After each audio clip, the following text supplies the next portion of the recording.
Hello student, आज हम देखें क्लास 12 का फिजिक्स और इसमें हम देख रहे थे रे ऑप्टिक्स वाली सीरीज़ को हम देख रहे थे और इसमें काफ़ी सारी चीज़ें हम कर चुके हैं। आज हम इस वाले लेक्चर में देखेंगे लीनियर मैग्नीफिकेशन क्या होता है। तो चलिए पहले समझते हैं, इसकी डेफिनेशन पढ़ते हैं, इसका फॉर्मूला वगैरह देखते हैं और आगे देखते हैं। तो देखिए, it is defined as the ratio of the size of the image. क्या है ये? रेशो होता है। किस किस का रेशो होता है? Size of the image formed by the lens to the size of the object. मतलब ये रेशो है किसका? साइज ऑफ द इमेज और साइज ऑफ द ऑब्जेक्ट का। तो इसको m से रिप्रेजेंट हम करते हैं। m इक्वल होता है size of image upon size of object. Size मतलब हाइट समझ लीजिए। तो देखिए h2 अपॉन h1 इसका फॉर्मूला रहेगा। h2 यहाँ पर क्या है? इमेज की हाइट है या इमेज का साइज बोल सकते हैं। इसी तरह से h1 यहाँ पर क्या है? साइज ऑफ ऑब्जेक्ट या हाइट ऑफ ऑब्जेक्ट है। और इसको v अपॉन यू की फॉर्म में भी लिखा जा सकता है। v क्या है हम जानते हैं, ये है इमेज डिस्टेंस और ये u क्या है? हमारा ऑब्जेक्ट डिस्टेंस। इस फॉर्म में भी इसको लिखा जा सकता है। तो चलिए इसमें आगे देखते हैं। Linear magnification in terms of u and f। तो देखिए इस टर्म्स में हम इसको फाइंड आउट करेंगे। फाइनली हम एक फॉर्मूला जानते हैं, कौन सा? थिन लेंस फॉर्मूला 1/v या लेंस फॉर्मूला भी इसको बोल देते हैं। ये वाला फॉर्मूला हम जानते हैं। अब देखिए हमको करना क्या है, हमको u और f की फॉर्म में इसको फाइंड आउट करना है। तो हमें क्या करना होगा? Multiply both side,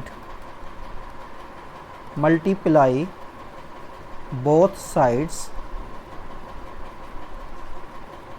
bye u की मल्टीप्लाई करेंगे क्योंकि u और f की टर्म में हमको निकालना है। तो जब u की मल्टीप्लाई हम बोथ साइड करेंगे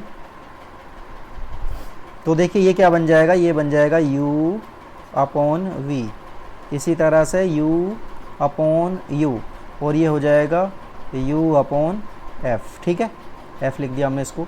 तो u अपॉन v ये तो ऐसे ही रहेगा और ये बन जाएगा 1, ये हो जाएगा u अपॉन f। ठीक है, अब देखिए ये वाला 1 जो है उधर जाकर प्लस का हो जाएगा, तो इसको उधर ही साइड में देख लेते हैं। तो ये होगा u अपॉन v इक्वल होगा 1 प्लस u अपॉन f। ठीक है, ये आ गया। यहाँ पर एलसीएम वगैरह लेंगे तो ये हो जाएगा u अपॉन v और ये हो जाएगा, जब एलसीएम लेंगे तो देखिए क्या आएगा? ये आ जाएगा यहाँ पर f प्लस u। ठीक है, अब हम देख रहे थे कि जो लीनियर मैग्नीफिकेशन होती है वो तो v अपॉन u होती है। तो इसको हम लिख सकते हैं m इक्वल, तो इसको उल्टा करके लिखेंगे, यहाँ लिखेंगे v अपॉन u। तो जब v अपॉन u करके लिखा है तो ये भी हमारा उल्टा हो जाएगा। तो f upon u plus f या f प्लस u कुछ भी लिख सकते हैं, उससे कोई फ़र्क नहीं पड़ता है। तो ये हो जाएगा f प्लस u। तो फाइनली हमारा ये डेरिवेशन हो गया है, बहुत छोटा सा डेरिवेशन था ये। तो ये किसकी फॉर्म में आ गया हमारा? m आ गया हमारा किसकी फॉर्म में? f में और u की फॉर्म में आ गया। तो यही हमारा क्या है? इसका u और f की फॉर्म में लीनियर मैग्नीफिकेशन है। अब देखिए आगे देखते हैं, linear magnification in terms of v and f। अब के v और f की फॉर्म में टर्म्स में हमें निकालना है। फॉर्मूला वही रहेगा 1/v minus 1/u equal 1/f। अब हमें v और f की फॉर्म में हमें निकालना है। तो इस बार मल्टीप्लाई किसकी होनी चाहिए? v की होनी चाहिए। तो मल्टीप्लाई करेंगे, मल्टीप्लाई या मल्टीप्लाइंग, ठीक है, बोथ साइड्स बाय v। आपका v की मल्टीप्लाई करेंगे तो यहाँ पे हो जाएगा ये v अपॉन v और ये हो जाएगा v अपॉन u और ये हो जाएगा v अपॉन f। ठीक है, ये आ गया। ये तो आ जाएगा हमारा 1 माइनस ये हो जाएगा v अपॉन u और ये हो जाएगा v अपॉन f। ठीक है, ये आ गया। अब इसको थोड़ा सा इधर की साइड में कर लेते हैं। देखिए यहाँ तक बात क्लियर हो गई है हमारी। अब हमको करना क्या है? हमको एक काम करते हैं, v अपॉन f को उधर साइड में लेकर जाते हैं और ये इधर आएगा तो ये इधर चला जाएगा। तो ये फाइनली इस तरह से कुछ बन जाएगा 1 अपॉन माइनस का v अपॉन f और ये हो जाएगा v अपॉन u। ठीक है, ये आ गया। अब इसको थोड़ा सा सोल्व करेंगे, ये आ जाएगा f minus v upon f equal हो जाएगा v अपॉन u। और इसी को तो क्या कहते हैं हम? m कहते हैं। तो फाइनली m हमारा क्या हो जाएगा? v अपॉन u और ये किसकी टर्म में आ गया? v f minus v upon f। तो ये फाइनली हमारा क्या आ गया? ये आ गया हमारा V की और F की फॉर्म में मैग्नीफिकेशन। ठीक है, ये आ गया। ठीक है, तो ये मैग्नीफिकेशन हमारा क्लियर हो गया है। अब आगे चलते हैं। आगे हमारा पावर ऑफ अ लेंस। तो पावर ऑफ अ लेंस क्या होता है? देखिए, the power of a lens is a measure of the degree of convergence और डाइवर्जेंस। मतलब ये डिग्री है कि कोई लाइट कितनी ज़्यादा कन्वर्ज हो रही है या कितनी ज़्यादा डाइवर्ज हो रही है, उसी को हम क्या कहते हैं? पावर कहते हैं उस लेंस की। मतलब लेंस कितनी ज़्यादा किसी लाइट रे को कन्वर्ज कर रहा है, जो कि कॉन्वेक्स लेंस होगा, या कितनी ज़्यादा डाइवर्स कर रहा है, जो कि क्या होगा? कॉनकेव होगा। तो उसी को क्या कहते हैं? पावर ऑफ अ लेंस कहते हैं। Smaller the focal length, focal length जितनी ज़्यादा कम होगी, और फोकल लेंथ जितनी ज़्यादा कम होगी यानी जितनी स्मॉलर होगी, उसकी जो एबिलिटी होगी लाइट को बेंड करने की उतनी ही ज़्यादा होगी। इसका मतलब पावर भी उसकी उतनी ही ज़्यादा होगी। तो चलिए आगे देख लेते हैं। देखिए यहाँ पर ये जो हमारा फर्स्ट वाला लेंस हमने लिया है, तो यहाँ पर हमने कॉन्वेक्स लेंस ही लिया है। तो ये देखिए इसकी फोकल लेंथ और इस वाले दूसरे वाले लेंस की फोकल लेंथ में देखिए फ़र्क है। पहले वाले की फोकल लेंथ हमारी ज़्यादा है, दूसरे वाले की फोकल लेंथ कम है। तो देखिए फोकल लेंथ इज़ मोर, यहाँ पर फोकल लेंथ ज़्यादा है, तो देखिए पावर क्या आ जाएगी? पावर हमारी कम हो जाएगी।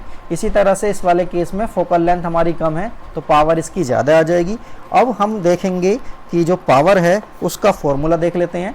तो पावर का फॉर्मूला, पावर को पहली बात तो P से रिप्रेजेंट करते हैं, और P इक्वल होता है 1/f। F और F को हम किस में लेते हैं? मीटर में लेते हैं, इस बात का ध्यान रखना है। ठीक है, पावर को हम मीटर में लेंगे। तो जो पावर की जो यूनिट आएगी, यूनिट जो होती है पावर की, उसको बोलते हैं डायोप्टर। क्या बोलते हैं? डायोप्टर। और इसको कैपिटल D से रिप्रेजेंट कर देते हैं। ये चीज़ आपको ध्यान रखनी है। तो ये पावर का जो है हमारा कॉन्सेप्ट क्लियर हो गया है। अब देखिए छोटी सी चीज़ें और है इसके अंदर, उनको भी देख लेते हैं। तो सबसे पहले तो देखिए पावर का जो फॉर्मूला है हमारा 1/f इक्वल n-1। क्या है ये? n क्या है यहाँ पर? Refractive index of lens. जो हमने लेंस मेकर फॉर्मूला पढ़ा था उसकी फॉर्म में मैं लिख रहा हूँ इसको, पावर को। तो इस तरह से लिखा जा सकता है। ठीक है, तो ये हो गया हमारा पावर का एक और फॉर्मूला लेंस मेकर फॉर्मूले की फॉर्म में। कॉम्बिनेशन, अगर हम कॉम्बिनेशन करते हैं, कॉम्बिनेशन ऑफ थिन लेंसेस, मतलब एक से ज़्यादा थिन लेंसेस को हम बराबर बराबर में कांटेक्ट में रखते हैं, तो देखिए पावर कितनी हो जाएगी। उसके लिए पावर के लिए देखिए क्या होगा, उसकी पावर कितनी होगी? टोटल, पहले तो टोटल मैग्नीफिकेशन देख लो। टोटल मैग्नीफिकेशन, टोटल मैग्नीफिकेशन हो जाएगी m equal m1 m2 m3, और ये जितनी भी होगी सबकी मल्टीप्लाई हो जाएगी। अब पावर इक्विवेलेंट पावर कितनी होगी? इक्विवेलेंट पावर, तो पावर होगी 1/, या P इक्वल कितना होगा? P इक्वल होगा P1 P2 प्लस करते चले जाएंगे P3, और ये हो जाएगा। या फिर इसे फोकल लेंथ की फॉर्म में भी हम लिख सकते हैं। तो 1/f इक्वल होगा 1/f1 1/f2 1/f3, और ये होता चला जाएगा। ठीक है, तो ये फाइनल हो गया हमारा। तो पावर का कॉन्सेप्ट हमारा क्लियर हो गया है। अब हम नेक्स्ट वीडियो में प्रिज्म के बारे में देखेंगे, तो वीडियो को देखते रहें। ओके।